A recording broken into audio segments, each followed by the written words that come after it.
Pessoal, bem-vindos ao nosso podcast Acesso Negado. Hoje a gente está aqui, meu nome é Vitor, meu colega Rangel, Verônica, Helena e Clara. A gente está aqui para tratar de um tema muito bacana, um tema muito relevante, muito atual. Hoje a gente vai fazer um link aí entre o direito digital e o direito administrativo, com a pitada ali de direito constitucional, que faz parte aí de todas as áreas.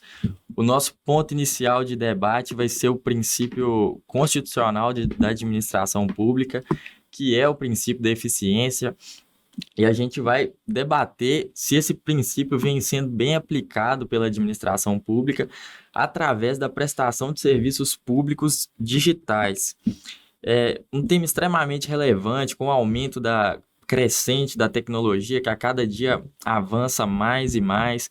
A gente teve aí o período da pandemia, que foi um período de adaptação, que foi necessário que o governo é, disponibilizasse vários serviços ali pelo meio digital, tendo em vista a impossibilidade do contato presencial. A gente teve aí o surgimento do gov.br, que vai ser nosso objeto de estudo aqui hoje. A gente teve o Caixa Tem, vários serviços públicos prestados pela internet. Só que a gente percebe que esse tema tem gerado um grande debate, que é com relação à inclusão, à discriminação e à acessibilidade, tendo em vista que nosso país é um país de enorme diversidade. A gente tem diversidade geográfica, a gente tem diversidade de povos e culturas, uma desigualdade social acentuada.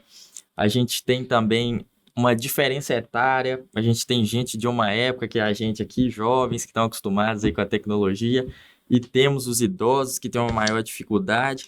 E estamos aqui hoje para tratar disso. Rangel, qual que é a sua visão aí sobre o tema? Bom, as aplicações de meios digitais no governo, ela tem vários pontos positivos, né? E entre esses pontos positivos, a gente pode trazer aqui vários, como a eficiência, a agilidade. A agilidade, ela se acaba um pouco com aquelas provas documentais, com aquela papelada, aquele documento todo. E já a eficiência deixa o governo mais perto do povo brasileiro, né? Deixa o governo acessível para pessoas de média, longa e distância. Temos também a economia, né, que no ano passado teve a economia de 6,4 bilhões de reais aos cofres públicos, e temos também, além disso, a transparência, que é super importante, a transparência de serviços públicos. As pessoas que com esses aplicativos, esses sites, ficaram mais fácil de ser acessadas e entendidas as pessoas. E temos a facilidade, né, que eu vou dar um exemplo aqui do INSS, que é pessoas de cidades pequenas, interior, que às vezes não tem um órgão na cidade, tinham que sair da sua cidade, sair do seu conforto, da sua casa, ou de um dia estressante de trabalho, para ir a outras cidades para resolver alguma coisa, que com isso ficou muito mais fácil, que agora qualquer pessoa de qualquer lugar consegue resolver pelo aplicativo, por algum site, pela internet. E, portanto, o governo deve aplicar, né, mais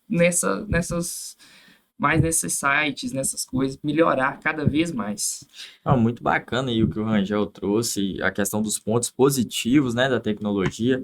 Mas qual que é a sua visão, Helena? O que que você acha do tema? O que que você trouxe hoje aí para a gente? Bom, apesar dos benefícios demonstrados pelo Rangel, a implementação desse governo digital traz também malefícios para a sociedade, dentre eles a exclusão digital, a falta de segurança e privacidade dos dados e a dependência tecnológica. Então, falando um pouco sobre a exclusão digital, aquelas pessoas hipossuficientes, moradores rurais, que não têm acesso fácil à internet, a meios digitais como celular, notebooks, redes abertas de internet acabam sendo excluídos de serviços que são exclusivamente digitais.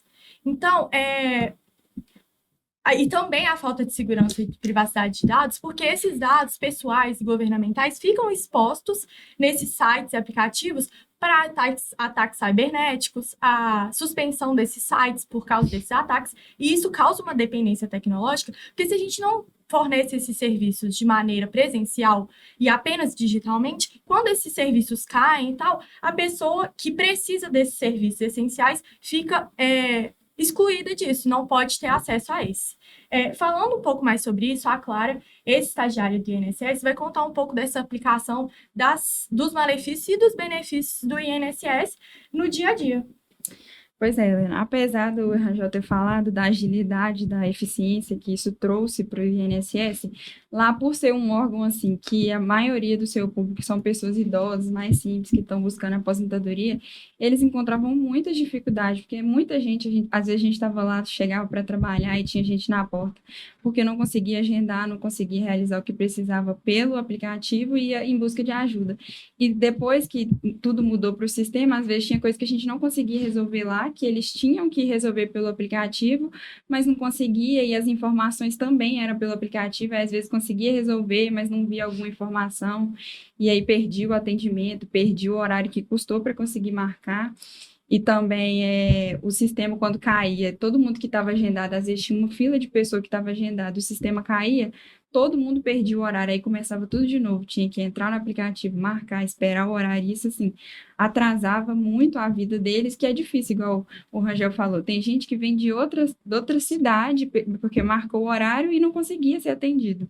E até a Verônica mesmo, que é mais nova e entende, às vezes eu chegava na faculdade e ela falava comigo assim, ah, minha mãe precisa resolver isso no INSS e não está conseguindo. E eu não consegui resolver lá no INSS, ela não conseguia pelo aplicativo, mesmo sendo nova. Então, imagina pelas pessoas que são mais velhas, que estão precisando de aposentadoria, o tanto que isso é difícil. Conta aí pra gente. Então, eu vivencio muito isso, porque meu pai tem 78 anos, né? Sempre conto pra vocês alguns acontecimentos.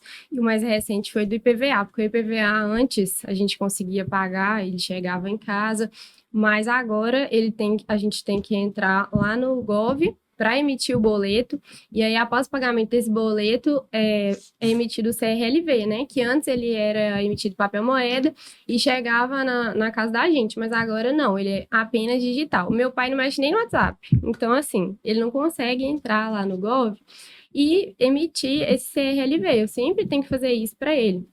Além disso, também a prova de vida, ela pode ser feita online agora, é feita mais online mesmo. E eu até questionei com a Clara se poderia ser feito presencial, né? Porque ela estava lá no INSS. Porém, ela disse que tem que fazer o agendamento online. Então, assim, dificulta do mesmo jeito, né? A prova de vida tem que ser feita todos os anos para comprovar que a pessoa está viva para continuar recebendo a aposentadoria. Então, isso atrapalha bastante os idosos, hipossuficientes, as pessoas que não têm esse conhecimento que a gente tem. É inegável, né, que nessa era digital, da tecnologia, a gente tenha esse digital, esse sistema digital. Porém, tem que existir uma transição do presencial para o digital, porque a nossa geração, naturalmente, ela vai ser mais adepta, mas as outras gerações não, assim como as pessoas que não têm o acesso. Então, tem que existir um sistema híbrido do governo, mesclando o presencial com o digital, porque, igual esses casos aqui que eu contei que eu vivencio, eu imagino que várias pessoas também passam pela mesma situação e é muito difícil de resolver. Às vezes, o idoso, a pessoa que é hipossuficiente, ela quer ter essa independência, autonomia de ir lá e conseguir resolver, mas hoje não tem como. E um outro exemplo também, ontem nós somos estagiários do EAJ, ontem o PJE estava fora do ar, o Vitor também é estagiário, e ninguém conseguiu fazer nada. Então a gente ficou indisponível assim, porque não tinha o que fazer. Então, gente, aí o que vocês acharam do que a Verônica trouxe pra gente? Achei que ela deu uma abordagem ampla aí falando exatamente isso, que tem uma geração que está saindo, né, e uma geração que está chegando. E essa geração que está chegando, que é a gente, pessoas até mais jovens que a gente tem muita facilidade. Mas as pessoas mais velhas, a gente não pode exigir delas que se adaptem a essa modernidade. Na verdade, é o governo que tem que atender a todos, né? E o que vocês acham disso que ela trouxe, dessa proposta de solução que ela trouxe, de uma transição entre uma coisa e outra? Acredito que essa é a solução, a melhor solução que a gente tem, porque essa dependência só do meio digital atrapalha todo mundo e não dá o acesso que deveria para todos. Com certeza. A gente tem, ela disse aí a questão da arrecadação pública, dos impostos. Então, até para pagar imposto hoje tá difícil. É inacreditável, né, gente? Então, o governo tem realmente que pensar nisso, pensar em uma forma de solucionar, porque se por um lado a administração pública tem sido eficiente, tem economizado, que é fato que a digitalização traz uma grande economia para o governo. Economiza funcionário, economiza em infraestrutura, reduz até mesmo o número de funcionários públicos, porque é uma demanda menor para implementar esses sistemas, né? Mas, se por um lado está sendo eficiente, a gente está vendo que não está atendendo todo mundo. A gente tem populações ribeirinhas, a gente tem populações no norte do país que sequer têm acesso à internet.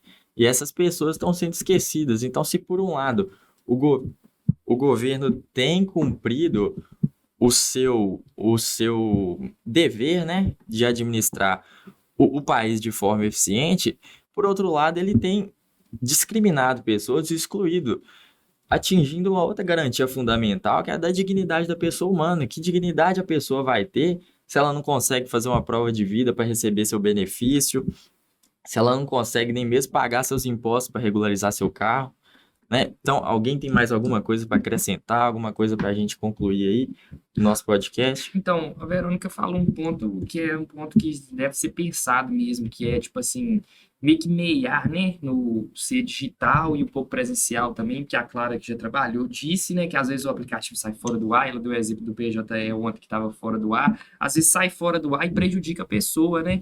Então, ser o presencial também é muito importante, porque não tem um aplicativo lá, tem o passo a passo, mas não tem nada melhor do que um idoso chegar e uma pessoa atendê-lo bem, Exatamente. explicar direitinho como é que funciona, dar uma atenção, né, que isso é bom, a pessoa se sente até melhor, né? Então, eu acho que o presencial também deve ocorrer, né?